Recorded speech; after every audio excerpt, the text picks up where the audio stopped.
नमस्कार दोस्तों, स्वागत है आपका आज 30 दिसंबर 2025 की ताजा अपडेट में, जो तेज, सटीक और दिलचस्प हो।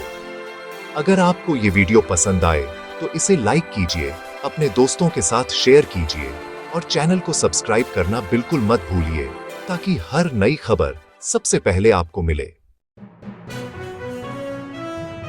आज की छोटी सी क्विज, सही उत्तर कमेंट में लिखिए और सही जवाब देने वालों में से कुछ को अगली वीडियो में खास शाउट आउट या इनाम दिया जाएगा। जी के प्रश्न, बंधवगढ़ नेशनल पार्क किस राज्य में स्थित है?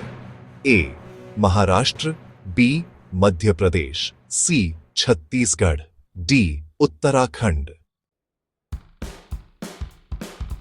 अब शुरू करते हैं खबरों के साथ। अरावली पर्वतमाला में अवैध खनन के खिलाफ संयुक्त अभियान राजस्थान में चलाया जा रहा है। राजस्थान सरकार ने 29 दिसंबर से 15 जनवरी 2026 तक अरावली प्रभावित 20 जिलों में अवैध खनन, परिवहन और भंडारण के खिलाफ विशेष संयुक्त अभियान शुरू किया है।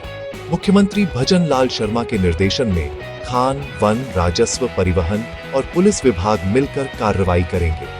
प्रत्येक जिले में कलेक्टर निगरानी करेंगे और दैनिक प्रगति रिपोर्ट सीधे मुख्यमंत्री कार्यालय को भेजी जाएगी। बढ़ते हैं अगली खबर की तरफ। उत्तर प्रदेश में 1 जनवरी तक सभी स्कूल बंद रहेंगे। मुख्यमंत्री योगी आदित्यनाथ ने कड़ाके की ठंड और शीतलहर को देखते हुए नर्सरी से 12वीं तक के सभी सरकारी और निजी स्कूल 1 जनवरी 2026 तक बंद रखने का आदेश दिया है। यह आदेश सीबीएसई, आईसीएसई और यूपी बोर्ड से जुड़े सभी विद्यालयों पर लागू होगा। साथ ही रैन बसेरों की व्यवस्था सुदृढ़ करने और क्षेत्र में निरंतर निगरानी रखने के निर्देश भी जारी किए गए हैं। बढ़ते हैं अगली खबर की तरफ। उन्नाव रेप केस में कुलदीप सेंगर को सुप्रीम कोर्ट से बड़ा झटका लगा है। सुप्रीम कोर्ट ने दिल्ली हाई कोर्ट के फैसले पर रोक लगाते हुए पूर्व विधायक कुलदीप सिंह सेंगर को जेल में ही रखने का आदेश दिया है। चीफ जस्टिस सूर्यकांत की अगुवाई वाली पीठ ने साफ कहा कि उन्हें किसी भी तरह की जमानत का लाभ नहीं मिलना चाहिए। सॉलिसिटर जनरल तुषार मेहता ने 2017 के उन्नाव दुष्कर्म मामले में दोष सिद्धि के पुख्ता साक्ष्य अदालत के सामने रखे। अगली सुनवाई 4 हफ्ते बाद होनी है। तो चलिए बढ़ते हैं अगली खबर की तरफ। रक्षा क्षेत्र में 80,000 करोड़ रुपए की बड़ी मंजूरी मिली है। डिफेंस एक्विजिशन काउंसिल यानी डीएसी ने लगभग 69,000 करोड़ रुपए की रक्षा खरीद और अपग्रेड परियोजनाओं को मंजूरी दे दी है। इस स्वीकृत पैकेज में MRSAM मिसाइलें, अमेरिकी MQ-9B ड्रोन, T-90 टैंकों का स्वदेशी ओवरहॉल, Mi-17 हेलीकॉप्टर अपग्रेड और लॉइटरिंग म्यूनिशन शामिल हैं, जो भारतीय सैन्य क्षमताओं को काफी महत्वपूर्ण बढ़ावा देंगे। लागू प्रक्रियाएं अब तेजी से आगे बढ़ेंगी। अब बढ़ते हैं अगली खबर की तरफ। दिल्ली में घने कोहरे के कारण 128 फ्लाइटें रद्द करनी पड़ी हैं। IGI एयरपोर्ट पर घने कोहरे और कम दृश्यता की वजह से कुल 128 फ्लाइटें रद्द की गईं। इनमें 64 आगमन और 64 प्रस्थान वाली फ्लाइटें शामिल हैं। 8 फ्लाइटों का रूट भी बदलना पड़ा और लगभग 200 फ्लाइटें देरी के साथ संचालित हुईं।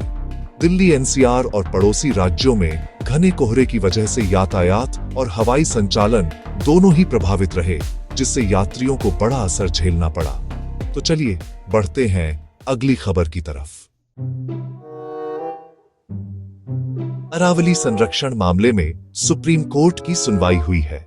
सुप्रीम कोर्ट ने अरावली पर्वतमाला से जुड़े मामले में स्वतः संज्ञान लिया और 20 नवंबर के पिछले फैसले पर रोक लगा दी है।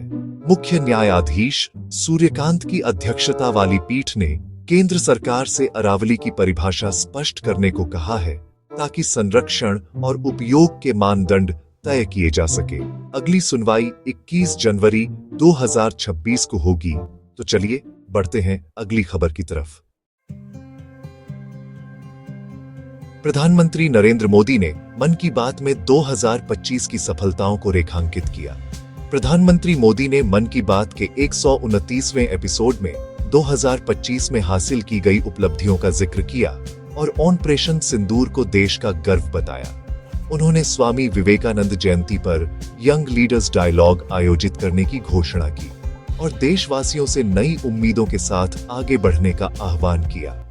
बढ़ते हैं अगली खबर की तरफ।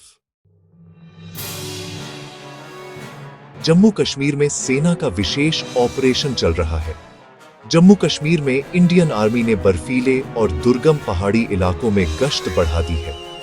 सुरागों के मुताबिक 30 से 35 पाकिस्तानी आतंकियों की तलाश जारी है। सर्दियों की चरम ठंड के बावजूद सेना की टीमें सीमावर्ती क्षेत्रों में सतर्कता बनाए हुए हैं और विशेष ऑपरेशनों के जरिए इलाके की सुरक्षा सुनिश्चित कर रही हैं। चलिए बढ़ते हैं अगली खबर की तरफ। मध्य प्रदेश में बाघ का हमला हुआ है। बांधवगढ़ राष्ट्रीय उद्यान के पास लगते एक गांव में बाघ ने एक युवक पर हमला किया और घर के भीतर घुस गया। घटना के बाद जंगल और वन विभाग की टीमें मौके पर आईं और एक लंबा बचाव ऑपरेशन चला जो लगभग 8 घंटे तक चला। स्थानीय प्रशासन और वन विभाग के लोग घटना की जांच और जंगली जीवन प्रबंधन कर रहे हैं। चलिए बढ़ते हैं अगली खबर की तरफ। बिहार में मालगाड़ी दुर्घटना हुई है। जमुई जिले में सीमेंट से भरी मालगाड़ी पटरियों से उतरी और 3 डिब्बे नदी में गिर गए। इस घटना से पटना हावड़ा रूट करीब 10 घंटे बाधित रहा। 9 ट्रेनें डाइवर्ट की गईं और 1 ट्रेन रद्द की गई। प्रारंभिक जांच में बताया गया कि पटरी उखड़ने से ही यह गंभीर दुर्घटना हुई। राहत और मरम्मत कराई जा रही है। चलिए बढ़ते हैं अगली खबर की तरफ। कैसी लगी आपको ये सारी खबरें? मुझे कमेंट्स में जरूर बताइए।